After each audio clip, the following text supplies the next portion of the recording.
Hey everyone, it's Colleen Gallagher with the Colleen Gallagher podcast. We are a top 400 spirituality podcast with the intention to be a space that you can come and tune in to receive a frequency that will activate, educate, and empower you to begin living a lifestyle you love that supports you financially. If you're returning, oh, hey. And if you're brand new, well, hello and welcome. Spirituality became a passion of mine because I was diagnosed with thyroid cancer at age 14.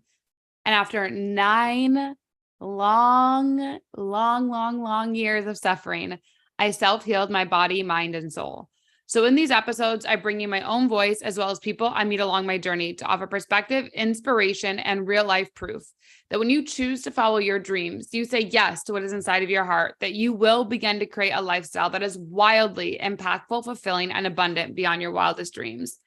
We cover topics from health and wellness, digital marketing, new age spirituality, global development, and pop culture current events as it relates to the Great Awakening.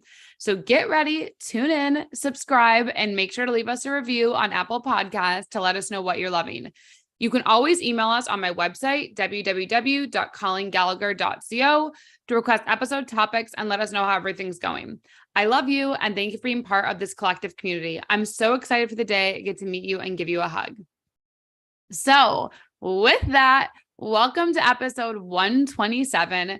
And I'm super excited. I feel like I always say this in the 100s going towards the 150 episodes, which is just mind blowing to me that I started this podcast just over 3 years ago when I was really in a deep space of pain. I was in an extremely debilitating moment of my life where I chose to go through an abortion. I chose to acknowledge that I was a co-creator as an emotional codependent in a narcissistic relationship.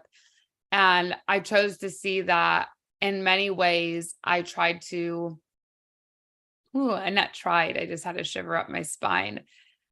I did things where I compromised who I was because I thought if I did more things to please somebody else, or I thought that's what they wanted, that I would be deemed lovable, that I would be deemed worthy of their love, that I would be seen.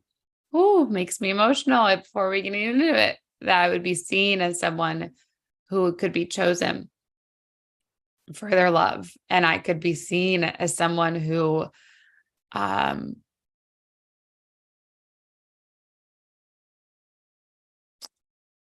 was worthy to be claimed. And that was, I think, the biggest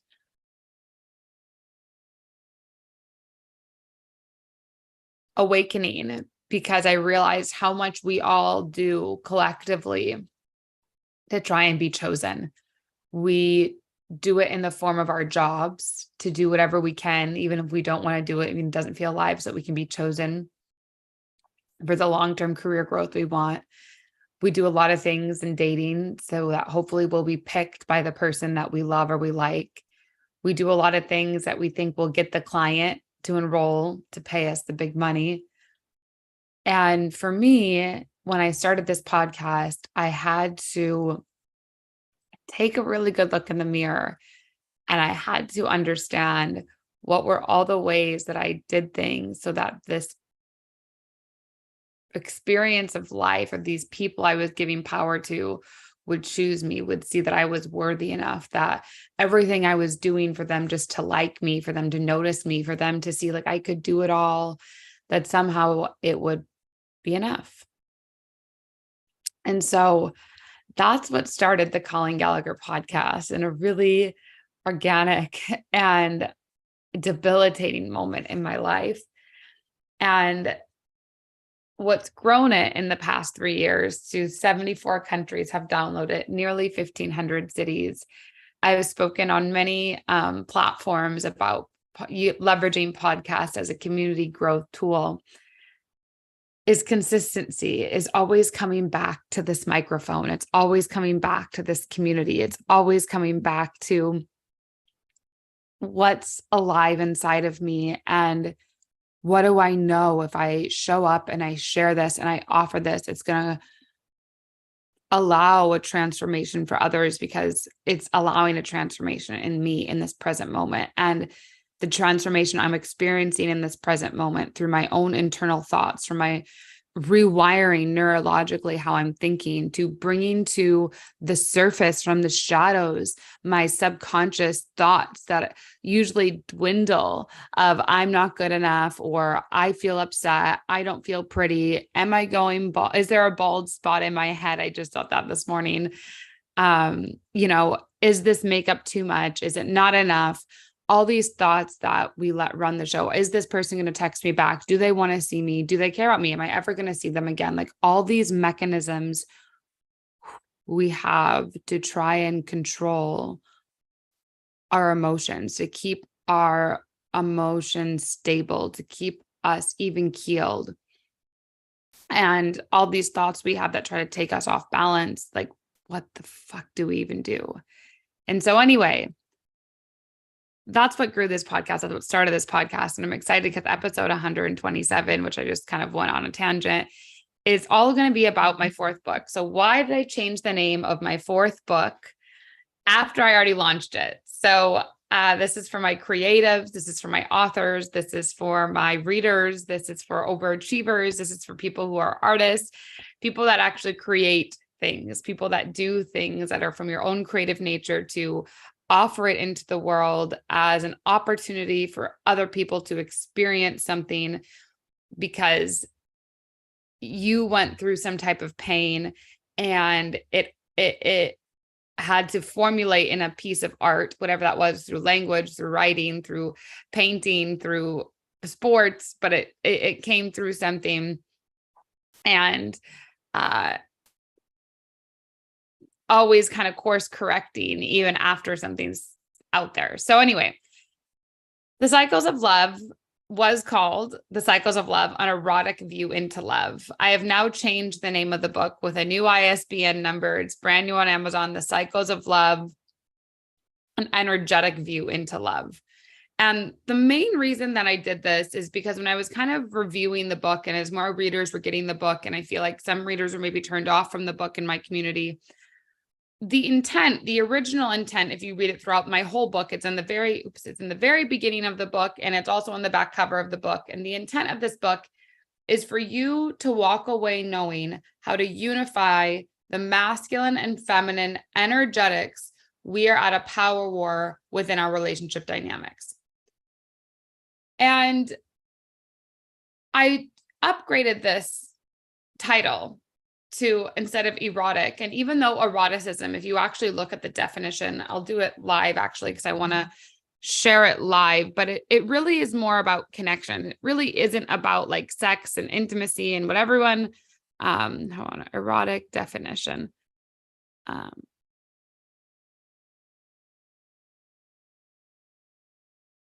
Hold on.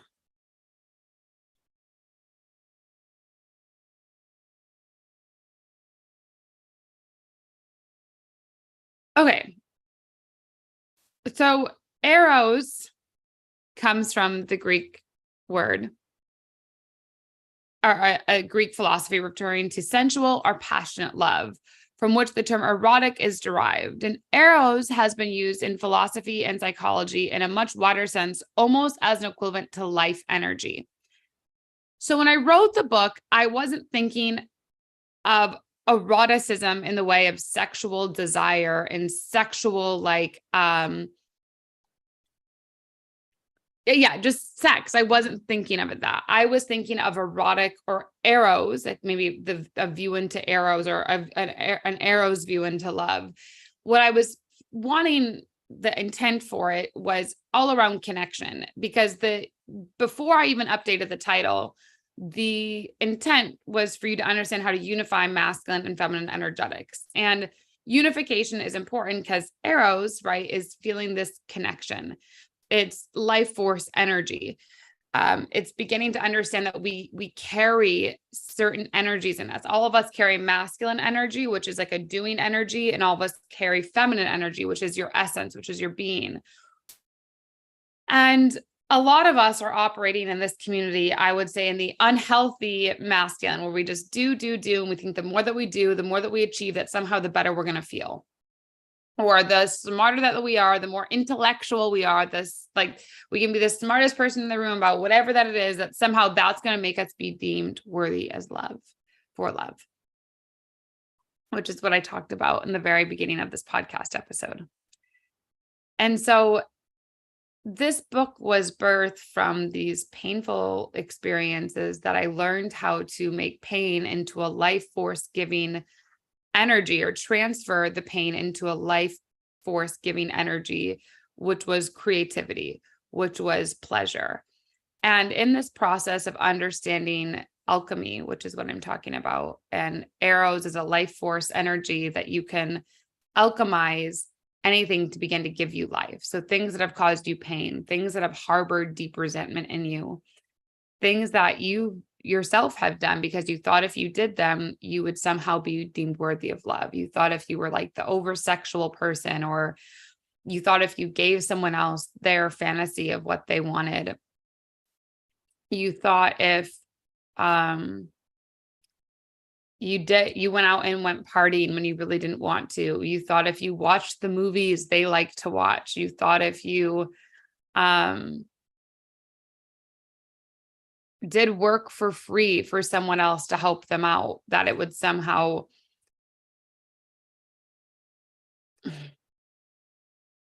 make everything better. I don't know, like there's just all these coping mechanisms we have in this overachiever archetype that we do, that if we do these things, somehow then we will be chosen, somehow we'll be seen, somehow we'll be valued in the way that we're deeply craving to be valued and acknowledged and accepted. And somehow the word erotic, when I wrote The Cycles of Love, an erotic view into love, is taken out of context within our community. So I wanted to do this episode specifically on the transformation in The Cycles of Love, an energetic view into love, because this poetry book is about energy. It's very little about sex or sexuality. There's a few poems in here that are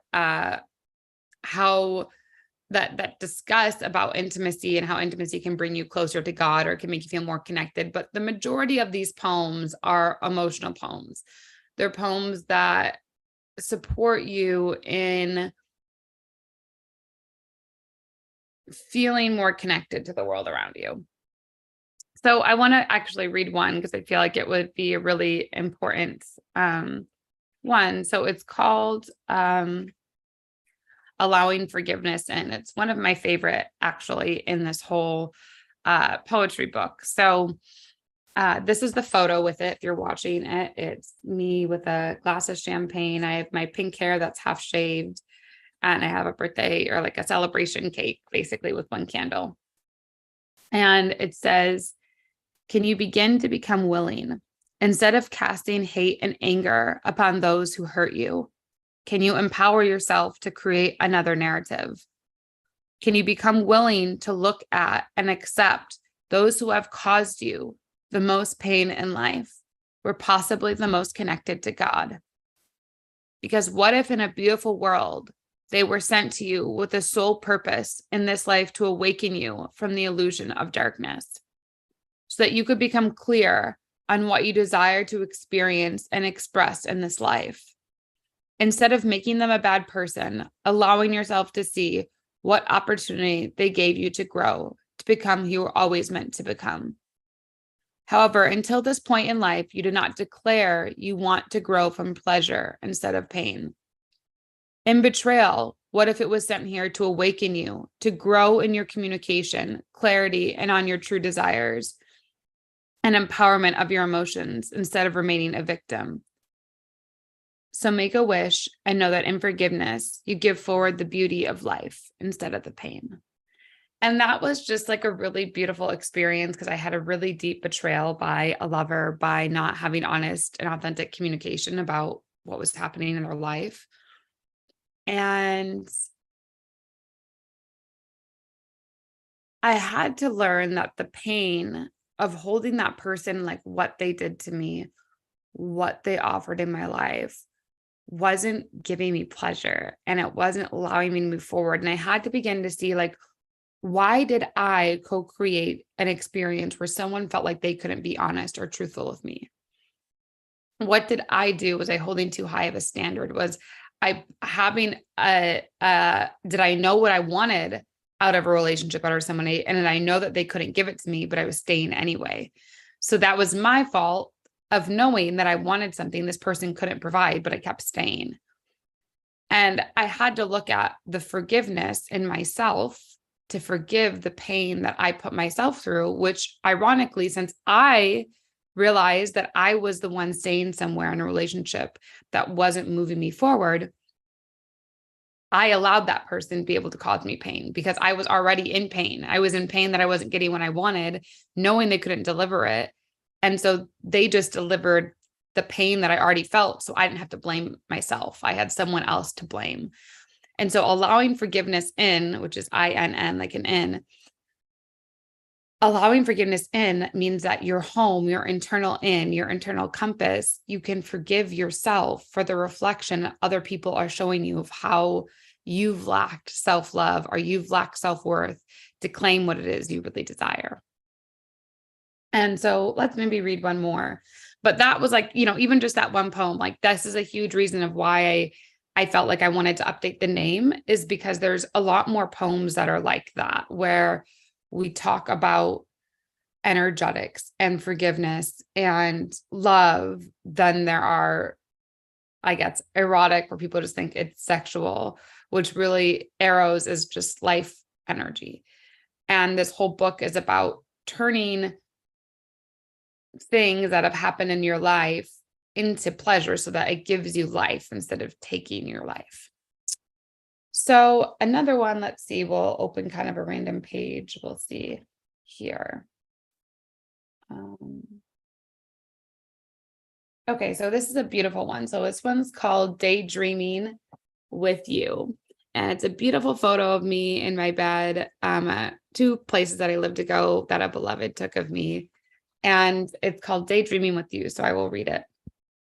And I love it because we can't really see. I'm like looking out into a window, and it's just really nice. So anyway, as the eyelids shut, you hear a violin slowly volumizing in your right ear.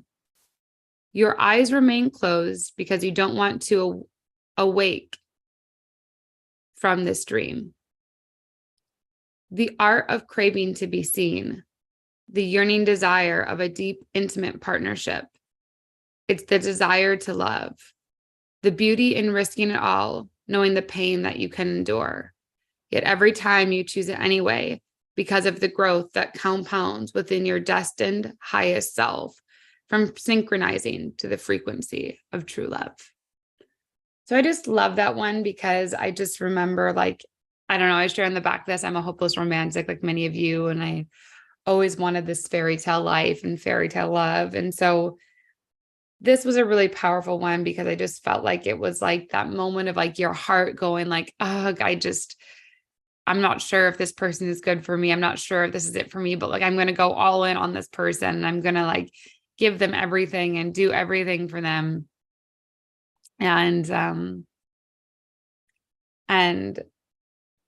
when you do that, you go all in on your dreams, or you go all in on the people that work for you, or you go all in on your clients. Like when you go all in on what is truly yours to say yes to, what truly lights you up, it's when you synchronize the frequency of love. And what I love about that is because in this world, sorry, my shirt keeps kind of falling off. You guys are watching, or like going down. I guess I've lost weight. So anyway, the reason that I love this when I say is synchronizing to the frequency of true love, because we all carry a frequency, and even the sound of nature. When you think of like a cricket, or when you think at night and you hear the birds chirping and you're like, oh, that's so relaxing. Or even when you hear like cars zooming by, right? Everything are vocal cords.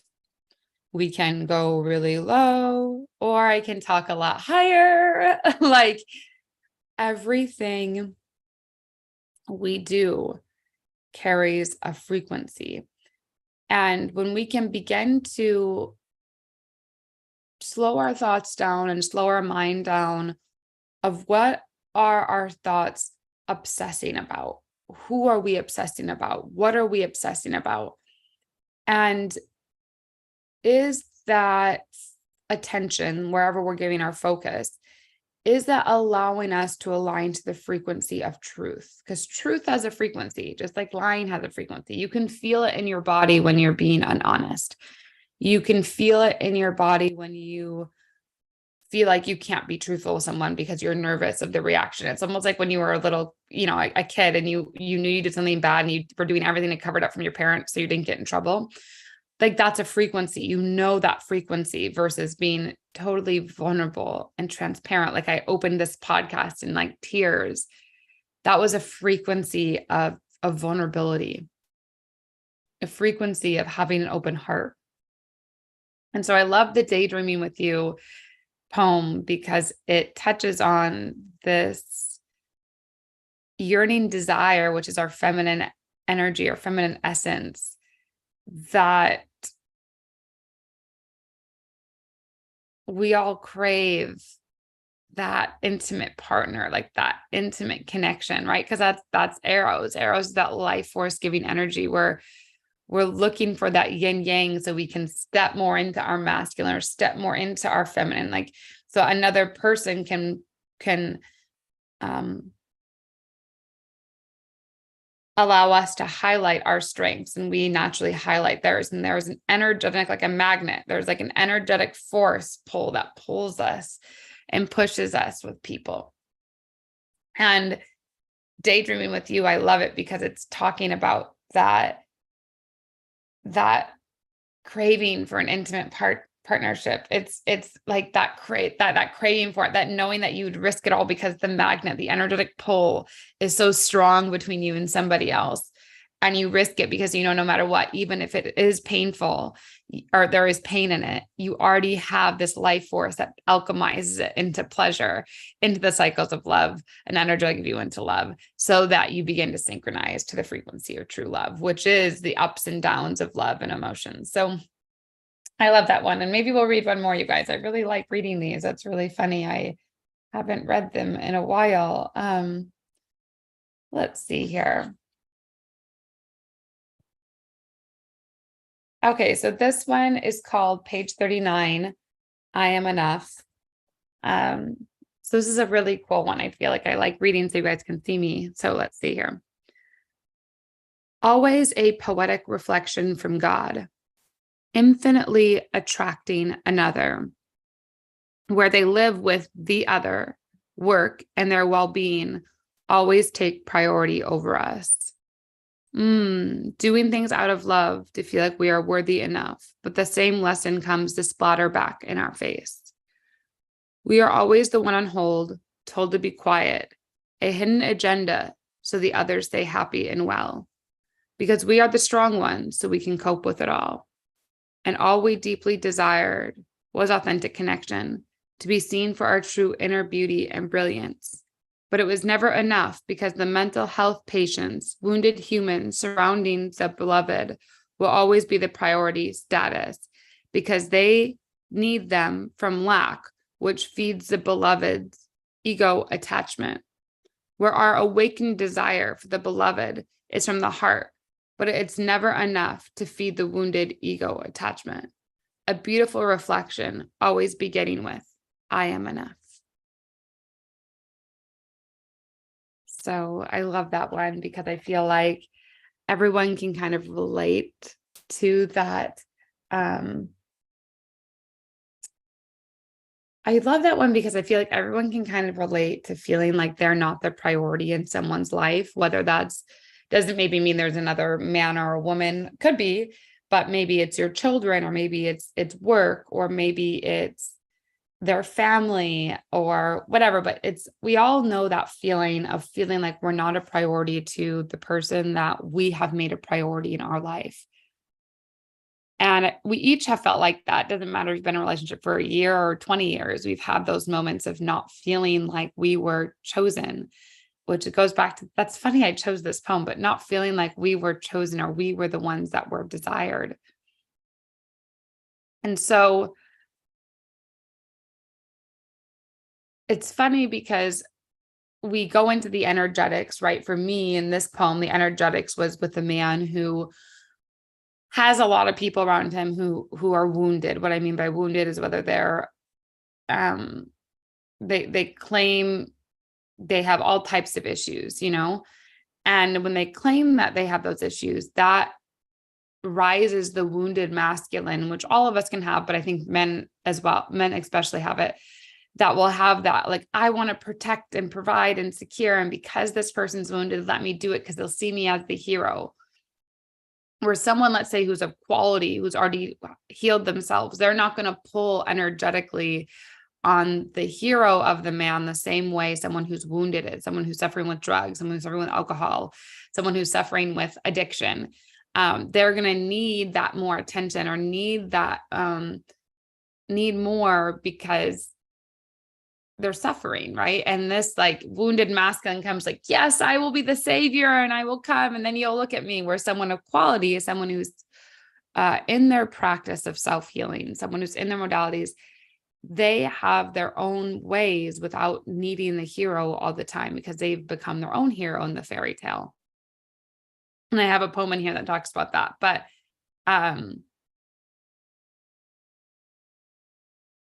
we all have felt that. And so it's beginning to look at, even though maybe your problems aren't as extreme as maybe whoever you're with is choosing to be, like they're wanting to give, I don't know, maybe $10,000 a year to homelessness. And you're like, I don't believe in homelessness at all. Like, I feel like we should be giving this, extra money we have to charity, or we should start our own nonprofit, or whatever that it is. Like, you have all these ideas of what you want to do.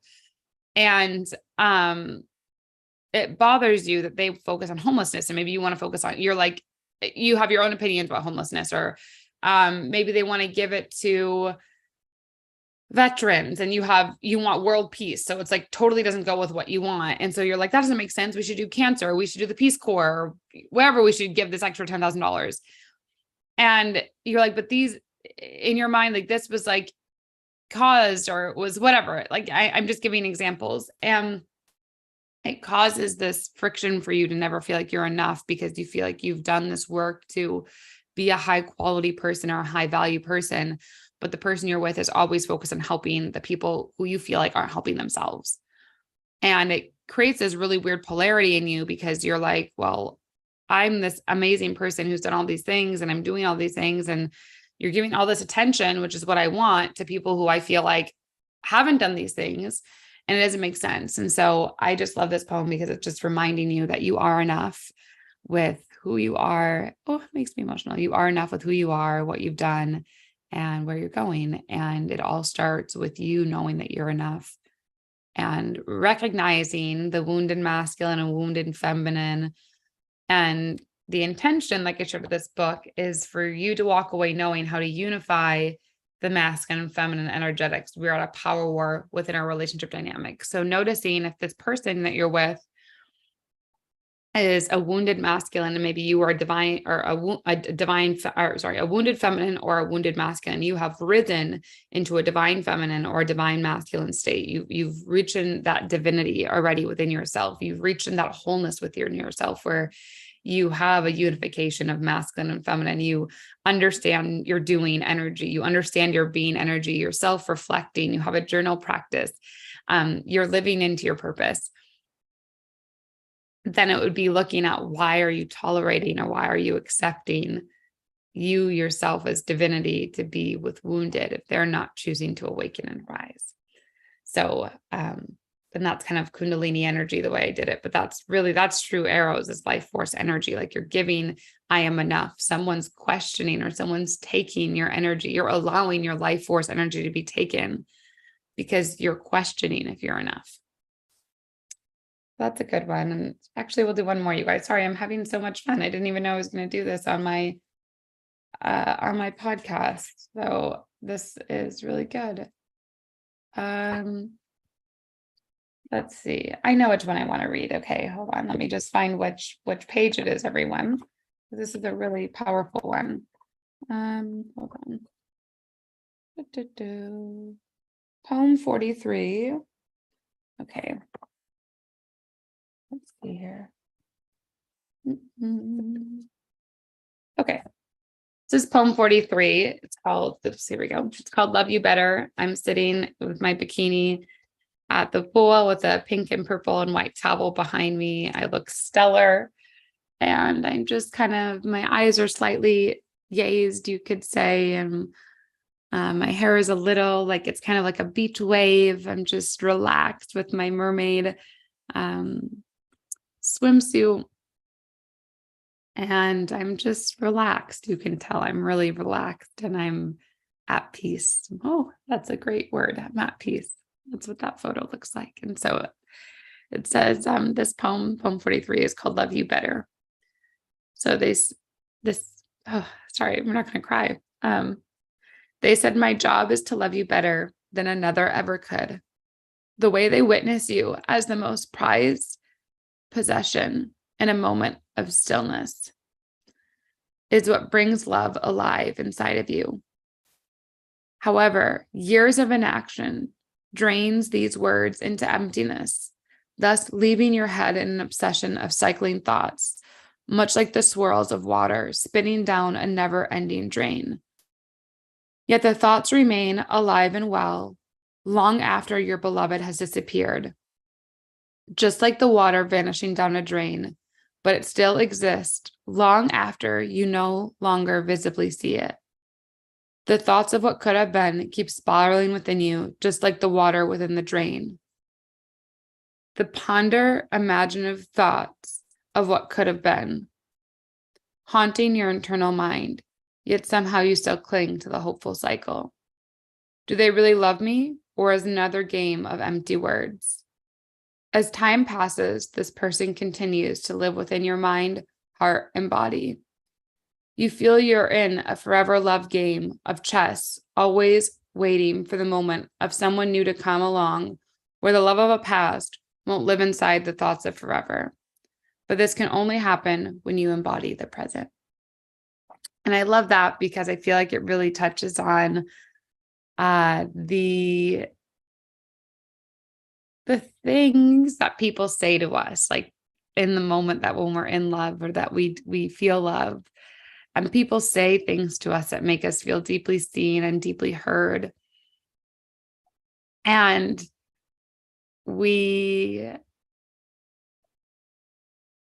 people say things to us that make us feel like deeply seen and deeply heard and deeply cared for, I guess.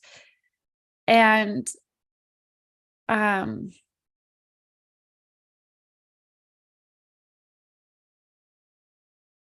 often we'll cling to that long after a relationship is gone, just like the water going down the drain, like your sink, long after you've stopped thinking about it. That same water is just drizzling.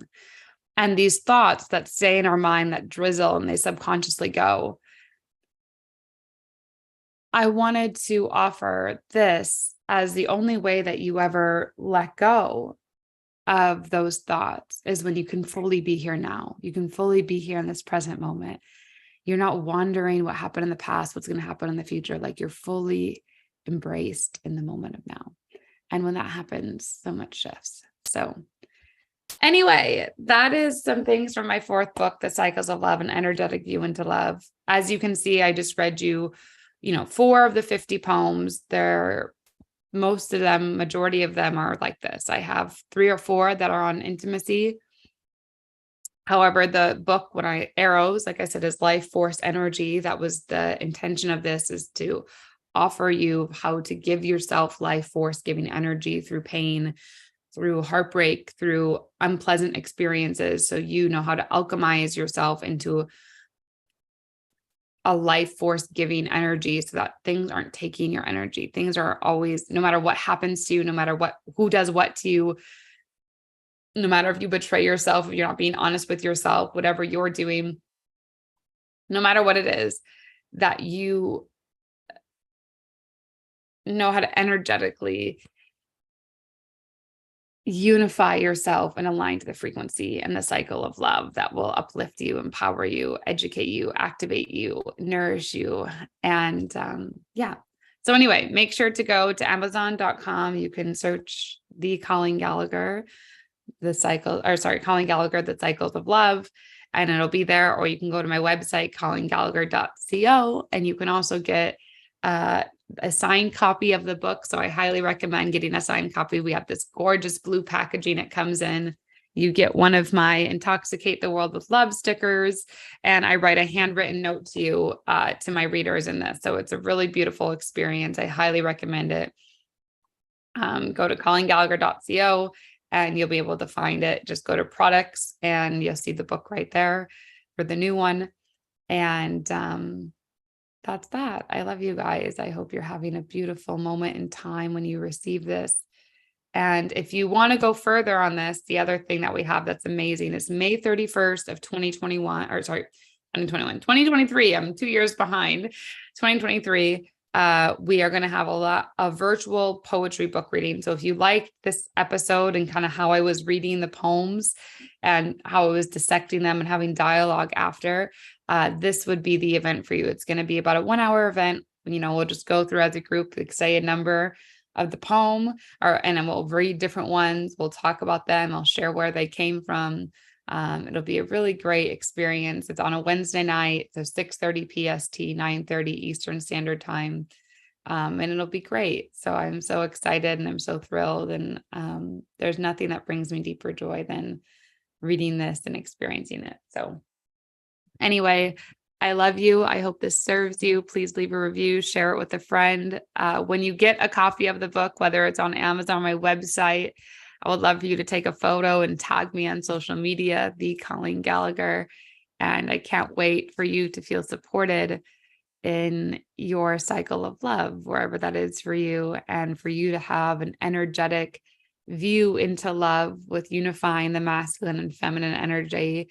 We are at a power war within our relationship dynamics, and for us to have a more harmonious and balanced life in our love and in our relationships and in our connection to this world, because I know the beauty and the depth that it brings us. So I love you. I honor you, and I will talk with you.